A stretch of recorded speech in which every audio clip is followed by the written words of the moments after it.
Bonjour mes frères et sœurs, bonjour chers internautes, je vous salue dans le merveilleux nom du Seigneur Jésus.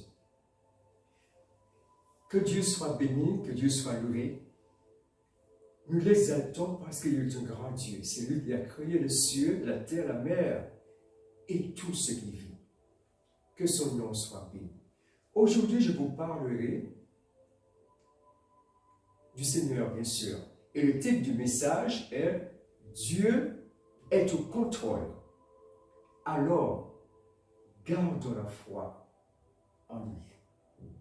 Dieu est au contrôle, oui, nous devons garder, nous chrétiens, la foi en lui. Face aux maux qui touchent ce monde, l'injustice, la violence, la corruption, la souffrance humaine, quel homme, quelle femme, quel jeune ou moins jeune ne s'est pas un jour interrogé. Dieu est-il indifférent face à tout ce qui se passe aujourd'hui dans le monde? Vous savez aussi des hommes de la Bible, des hommes de foi aussi, à leur époque, se sont aussi interrogés. Ils ont posé les mêmes questions, parce que les mêmes mots frappaient aussi leur époque.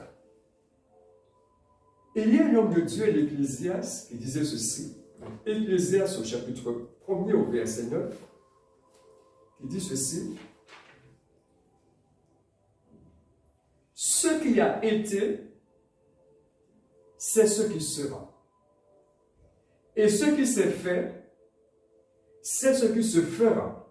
Il n'y a rien de nouveau sous le soleil. » Alors, à travers l'histoire de trois hommes de la Bible, Habakkuk, le patriarche Job et le chantre Asaph, nous verrons que ces hommes aussi, malgré qu'ils étaient des hommes de foi, mais ils ont aussi eu des crises intérieures. Ils se sont posés bien des questions. Mais nous verrons aussi que malgré tout cela, ils ont trouvé une solution. Ils ont trouvé l'espoir, la force de continuer sur le terrain de la foi. Alors, nous allons parler justement du premier homme qui est Habakkuk. Qui était-il? Habakkuk était un prophète. Il vivait en ce temps-là dans le royaume de Juda. Et là, il y avait un réel problème parce que à Juda, eh bien, il y avait le désordre, l'immoralité, l'injustice. Et bien que ce peuple connaissait Dieu, bien qu'ils connaissaient l'unicité de Dieu, parce qu'ils avaient, par la loi, eh bien, ils avaient la révélation qu'il y avait un Dieu unique, Yahweh.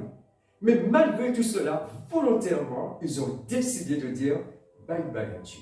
Je ne vais plus suivre l'Éternel, je veux suivre des faux dieux. » Donc, comme je vous ai dit, effectivement, à Juda, eh bien, il y avait le désordre, il y avait l'immoralité, vraiment, la société dans laquelle vivait le prophète Habakkuk était malade. Et un autre prophète, justement, qui était contemporain d'Habakkuk, le prophète Jérémie, résume ainsi le problème d'Israël en général, ainsi. Car mon peuple a commis un double péché.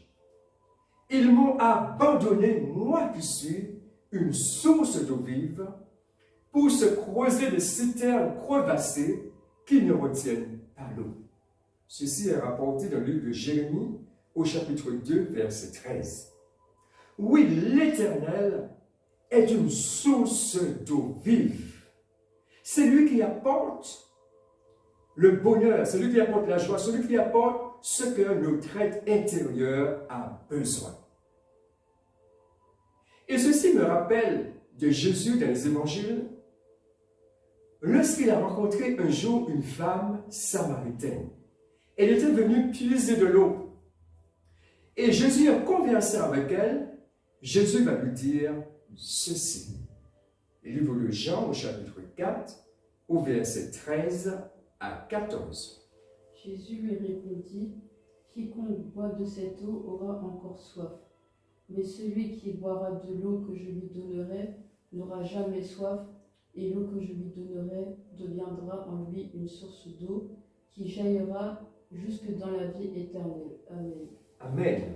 Donc cette femme, donc Jésus va s'adresser à elle, va lui dire, celui qui boira de cette eau aura encore soif. Mais l'eau que Jésus donne, qui symbolise l'esprit, son esprit, eh bien, lorsque nous avons l'esprit de Dieu, cela apporte la vie à notre être intérieur. Cette femme, elle avait tout essayé, mais elle n'avait pas trouvé le bonheur jusqu'au jour où, près du puits, elle a rencontré le Seigneur Jésus. Et sa vie a changé. Elle a rencontré enfin celui qui a pu apporter des solutions véritables au vide intérieur qu'elle avait. Mais, retournons un peu au prophète Habakkuk, à ce qui se passait en Juda. Jour après jour, les habitants de Juda plongeaient dans la corruption, l'immoralité, et le prophète Habakkuk n'était pas indifférent à ce qui se passait en Juda. Il avait soif de justice, comme nous aujourd'hui, chrétiens. Nous avons soif, lorsque nous voyons tout ce qui se passe dans la société, nous avons soif de justice. Mais où va-t-il trouver son secours? Puisque nous avons vu que la société était malade en Juda. Où va-t-il aller? Vers qui va-t-il se tourner? Et ceci nous rappelle un peu les paroles du psalmiste qui faisait certainement écho en lui et qui fait écho en nous. Je lève mes yeux vers les montagnes. D'où me viendra le secours? Le secours me vient de l'Éternel qui a fait les cieux et la terre. Ceci nous est rapporté de le psaume 121 au verset 1 et 2. Et c'est ainsi que le prophète Habakkuk, lorsqu'il a regardé autour de lui, il n'y avait pas de solution, mais il connaissait celui qui détient toute solution. Il avait la foi dans le Dieu de ses pères, le Dieu d'Abraham, le Dieu d'Isaac et le Dieu de Jacob. Et là, il va se tourner vers Dieu, qui existe de toute éternité. Il est le grand Jésus. Et il a la connaissance parfaite non seulement du passé, du présent, mais aussi de l'avenir. C'est Dieu qui annonce les choses cachées, qui annonce les choses à venir. C'est vers lui que va se tourner le prophète Habakkuk. Et il expose, lorsqu'il se tourne vers Dieu, eh bien, il va prier. Il va exposer ce qu'il a sur le cœur, parce qu'il a beaucoup à dire. Il a beaucoup de préoccupations, beaucoup de craintes, beaucoup de questionnements, mais il va se tourner vers l'Éternel. Et un peu, je résume un peu, il dit, mais pourquoi tu n'interviens pas alors que la société de Juda est malade? Mais pourquoi tu n'interviens pas? Pourquoi tu n'apportes pas une solution à une société malade de corruption et d'injustice? Écoutons-le au chapitre 1er, au verset 2 de ce même livre, du livre d'Habakkuk. Jusqu'à quand, ô Éternel, j'ai crié et tu n'écoutes pas? J'ai crié vers toi à la violence et tu ne secours pas. Amen. Amen. Jusqu'à quand? Donc on voit de sa part une forme d'impatience. Jusqu'à quand? Il a prié, il a intercédé à maintes reprises pour sa nation. Sûrement, il tourmentait son âme comme le juste Lot. Vous connaissez un peu l'histoire du juste Lot qui était à Sodome et à Gomorrhe. Il a dit que Lot tourmentait son âme jour et nuit à cause de la conduite criminelle des habitants de Sodome et de Gomorrhe. Il n'était pas à paix. Il voyait tout autour de lui l'injustice, de l'immoralité, et cela le préoccupait. C'est ainsi Habakkuk était certainement lorsqu'il voyait tout ce qui se passait autour de lui. Mais la persévérance, la foi en Dieu paye toujours. Qu'importe ce que nous voyons autour de nous, mais chrétiens, continuons à persévérer. Continuons à croire en Dieu. Cela paye toujours. Et je peux vous dire que le ciel, à un moment donné, s'est ouvert. C'est vrai, il y avait une certaine forme d'impatience, mais à un moment donné, il a continué à prier et le ciel s'est ouvert. La réponse de Dieu est arrivée. Et c'est ce que nous allons voir, toujours ce même livre, Habakkuk chapitre 1er, versets 5 à 7. Jetez les yeux parmi les nations, regardez, et soyez saisis d'étonnement, d'épouvante, car je vais faire en vos jours une œuvre que vous ne croiriez pas si on la racontait.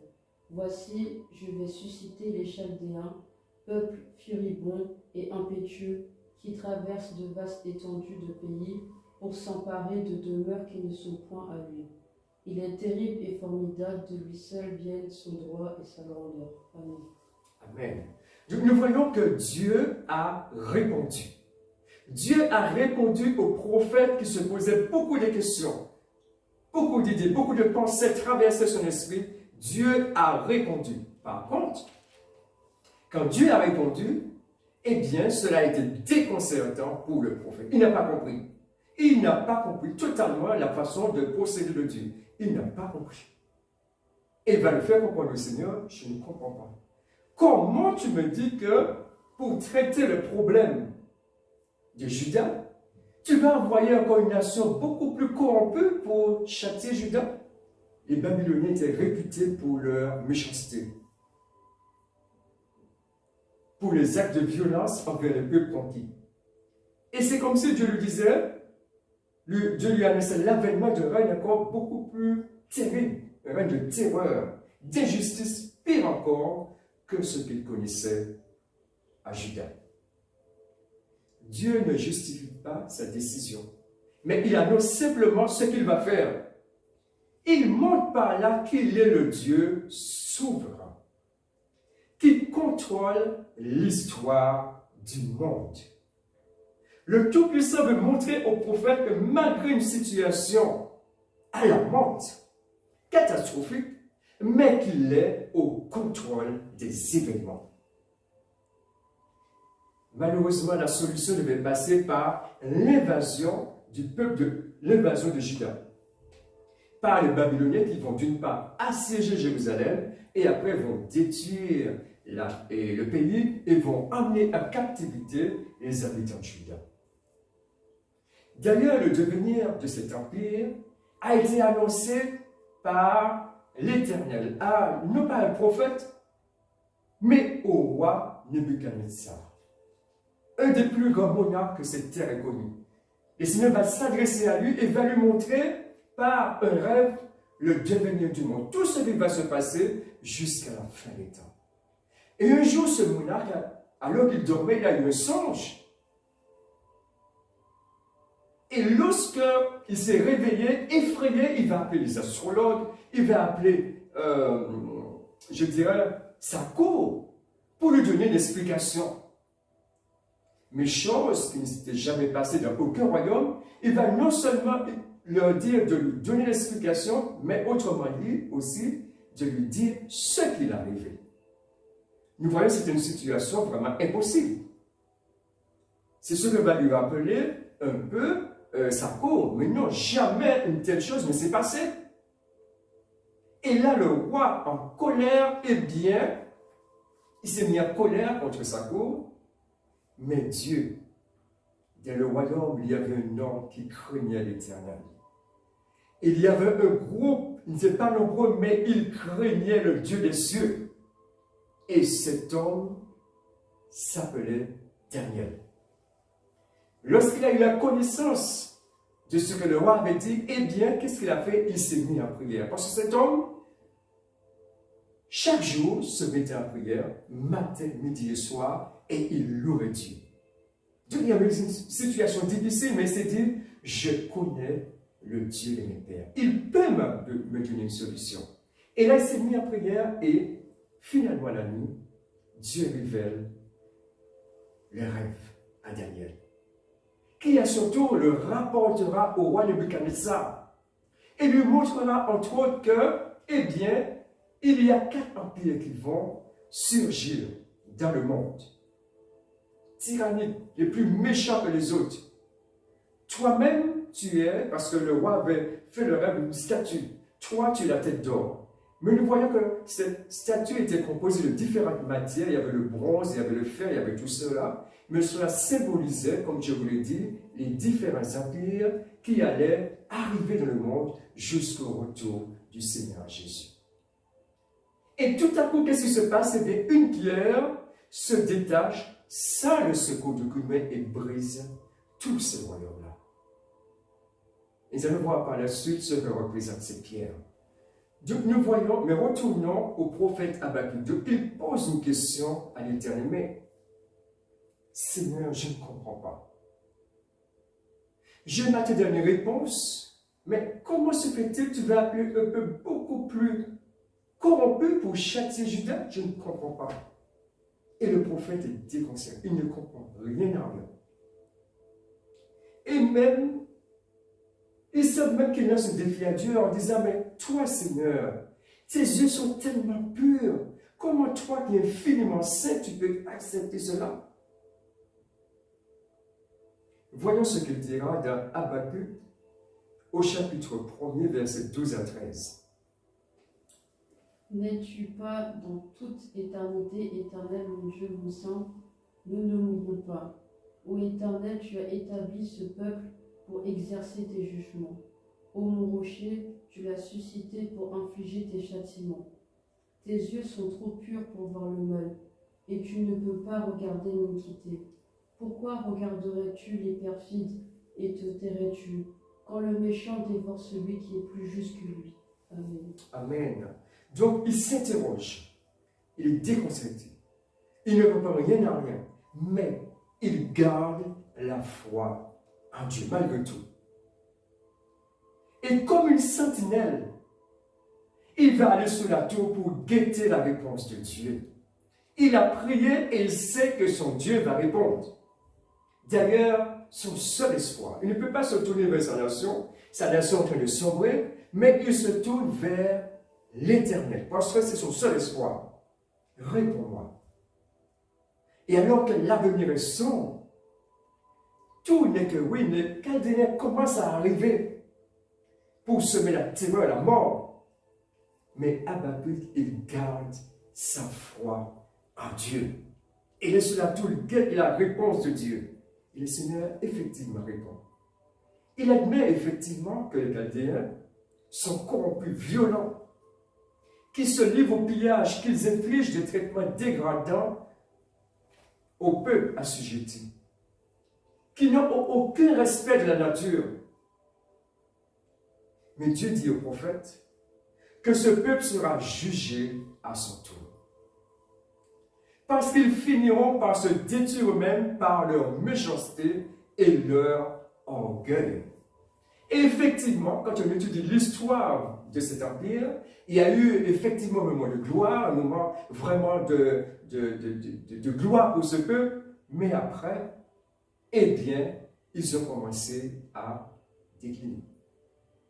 Cela a pris du temps, parce que Dieu nous dit, devant le Seigneur, un jour est comme 1000 ans. Et 1000 ans sont comme un jour. Donc Dieu répond. Quand il a parlé, cela peut prendre du temps. Mais sa parole a toujours un accomplissement. Comme je vous disais, pendant un temps, ils ont prospéré. Ils étaient le maître du monde, au sommet de la gloire, mais des décennies après, eh bien, c'est la chute. Pourquoi? Parce qu'il y avait l'orgueil, il y avait la cruauté, il y avait de la méchanceté, et ils ont connu la ruine. Et je peux vous dire aujourd'hui, ce qui est valable pour une nation l'est aussi de façon individuelle pour l'homme. N'est-il pas dit dans les évangiles, celui qui s'abaisse sera élevé, et celui qui s'élève sera abaissé. Ceci est rapporté dans le livre de Luc au chapitre 14, verset 11. Seul quelque chose subsiste, qui est le fruit de l'esprit, qui est l'amour, la joie, la paix, la patience, la bonté, la foi, la douceur, la maîtrise de soi. La foi en Dieu, c'est ce qui demeure. La justice et la foi demeurent devant Dieu. Car lorsque nous retournons au livre d'Habakkuk, le cœur même de ce livre est « Le juste vivra par sa foi ». Et le cœur de ce livre, « Mon juste vivra par la foi », a été aussi le moteur pour la réforme. Il y a un jeune moine du nom de Luther, Martin Luther, alors qu'il montait les marches de Scala Sancta, c'est-à-dire l'escalier de Pilate, il semblerait, selon la tradition, qu'on ait fait venir de Jérusalem cet escalier pour le mettre à Rome.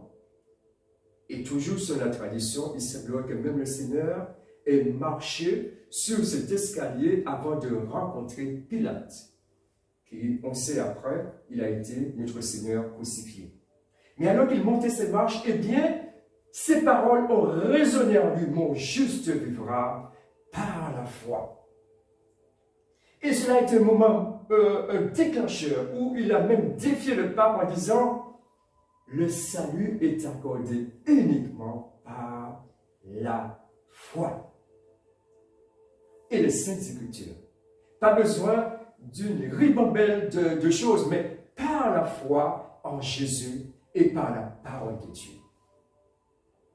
Oui, chrétiens, nous vivons des moments difficiles aujourd'hui. Mais laissez-moi vous dire, c'est une certitude. L'orgueil, la méchanceté, la souffrance ne vont pas passer. Pourquoi je vous dis cela? Parce que de Judas est venu ce que la parole appelle le lion de la tribu de Judas. Le sauveur du monde, celui dont l'origine remonte au jour d'éternité et dont son royaume est éternel. Oui, Jésus est le lion de la tribu de Judas. Il est le roi des rois, la pierre, justement, qui se détache sans le secours d'aucune main et qui brisera tout le royaume de ce monde. C'est une certitude car Jésus, l'agneau de Dieu, a déjà triomphé à la croix du calvaire. Il a triomphé du péché, il a triomphé de toutes les dénominations. Il a dépouillé les dominations, il a dépouillé les autorités et les a livrées publiquement, spectacle, en triomphant d'elles par la croix. C'est une certitude. Toutes les forces qui sont hostiles à l'homme, eh bien Jésus a déjà remporté la victoire il y a déjà 2000 ans. Et ceci nous est rapporté le livre de Colossiens, chapitre 2, au verset 15. C'est à la croix du calvaire qu'il y a eu le plus grand triomphe de tous les temps. Alors qu'on voyait un homme affaibli, un homme ruisselant de sang. Mais c'est là que se passait notre avenir. Et l'avenir, Jésus nous le donne. Jésus a triomphé. Tout le péché n'a pas pu résister. Toutes ces puissances qui sont répandues de le Dieu céleste n'ont pas pu résister. Et à la fin, c'est une victoire que le Seigneur Jésus dira, tout est accompli. Lorsqu'il rendait l'âme, lorsqu'il rendait l'esprit, et que le problème du péché, une fois pour toutes, était réglé. Jusqu'à aujourd'hui. C'est pour cela, lorsqu'on se tourne vers lui, nous avons la certitude que nous avons la vie, car il est dit, celui qui croit en moi a la vie éternelle. Pourquoi? Parce que mon péché a déjà été réglé il y a 2000 ans à la croix du calvaire. Dis que notre Seigneur soit béni et exalté pour tout cela. Mais retournons au prophète Habakkuk. Après une prière sincère, la gloire de Dieu encore se révèle. Habakkuk, malgré les difficultés, malgré la souffrance, malgré le devenir de son peuple, mais il continue à garder la foi en Dieu. Et il comprend finalement que c'est Dieu qui dirige l'univers, tout est à son contrôle. Et qu'aucun obstacle ne peut empêcher à ses plans de se réaliser. Dieu n'a souvent, parfois n'apporte pas des réponses comme nous le souhaitons. Parce que bien que nous soyons croyants, parce que notre esprit, notre intelligence est encore limitée, comment quelque chose de limité peut comprendre ce qui est infini? C'est ce que nous dira le livre d'Ésaïe au chapitre 55, versets 8 à 9. Car mes pensées ne sont pas vos pensées, et vos voix ne sont pas mes voix, dit l'Éternel. Autant les cieux sont élevés au-dessus de la terre, autant mes voix sont élevées au-dessus de vos voix, et mes pensées au-dessus de vos pensées. Amen. Amen. Donc nous voyons qu'il y a un écart infranchissable entre les pensées de Dieu et nos pensées. Entre nos voix et ses voix. Entre son plan et notre plan. Dieu est au contrôle de l'univers. C'est lui qui contrôle toutes ces galaxies, toutes ces étoiles par milliards, il les contrôle. Et la Bible nous dit qu'il le donne à toutes des noms. Et toutes ces étoiles sont régies par des lois que Dieu lui-même a créées. Donc il est le Seigneur de l'univers. Il est aussi le Seigneur de l'histoire, celui qui contrôle l'histoire des hommes. Mais un Dieu si grand veut être aussi à mes côtés. N'a-t-il pas dit que toute chose concourt au bien de ceux qui aiment Dieu? Donc ce n'est pas un Dieu lointain, mais un Dieu aussi de près, qui veut être avec moi dans toutes les situations. Dans la joie, comme dans le moment de pleurs. Il veut être avec moi. Alors, chrétiens, continuons à faire confiance à Dieu. Comme Habakkuk, quand bien même tout serait sombre autour de nous, restons à notre poste. Car Dieu veut être au contrôle de notre vie. Et après, qu'est-ce qu'Habakkuk va faire? Eh bien, il va comprendre que Dieu dirige toutes choses. Et bien, finalement, il va se reposer en Dieu. Et il va même composer un psaume où ce sera repris un peu dans le culte des Juifs, le culte d'adoration, où ils vont louer Dieu. Il va louer son Dieu. On va voir cela dans Habakkuk au chapitre 3. Toutefois, je veux me réjouir en l'Éternel. Je veux me réjouir dans le Dieu de mon salut. L'Éternel, le Seigneur, est ma force. Il rend mes pieds semblables à ceux des biches. Il me fait marcher sur mes lieux élevés. Amen. Amen. Malgré l'avenir sombre pour son peuple, malgré tout n'est pas brillant, mais lorsqu'il comprend le prophète que Dieu est au contrôle de toutes choses, que Dieu est au contrôle parce qu'il dirige l'histoire des hommes, lorsque finalement il comprend cela, eh bien, son esprit, il n'a plus d'amertume, il n'a plus de pesant. Il n'a plus ces choses, mais il se réjouit en Dieu. Il dit, je veux me réjouir en l'Éternel. Je me réjouis dans le Dieu de mon salut. Et nous savons la puissance de la louange. Comment après cela peut aider dans la vie. Le prophète, il s'est réjoui en Dieu. Il a même composé un psaume pour louer Dieu. Quel exemple pour nous aujourd'hui aussi. Nous traversons des moments difficiles. Mais je crois que cet homme aussi peut nous donner l'exemple pour, malgré les situations difficiles, nous réjouir en Dieu, qui contrôle toutes choses. Et même ce qui peut arriver, même les épreuves, eh bien, il a la puissance de faire concourir toutes choses pour mon bien, si je garde la foi en Dieu.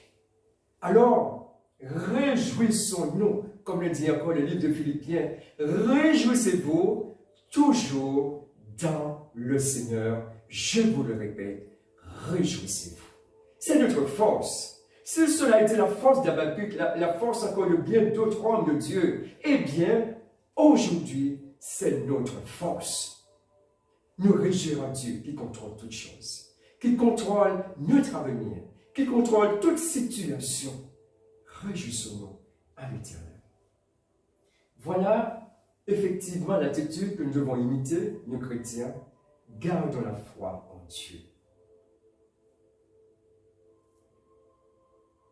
Comme autrefois Habakkuk. Restons fermes. Restons à notre force. Gardons la foi en Dieu et louons notre Seigneur. Car il est dit, notre Dieu, de recevoir la gloire, l'honneur et la puissance. Donc que son Seigneur soit béni et si le Seigneur le permet, par sa grâce, prochainement, je vous parlerai du patriarche Job. Parce qu'effectivement, nous avons vu que Habakkuk s'est posé bien des questions, mais finalement, il a trouvé la réponse en l'Éternel.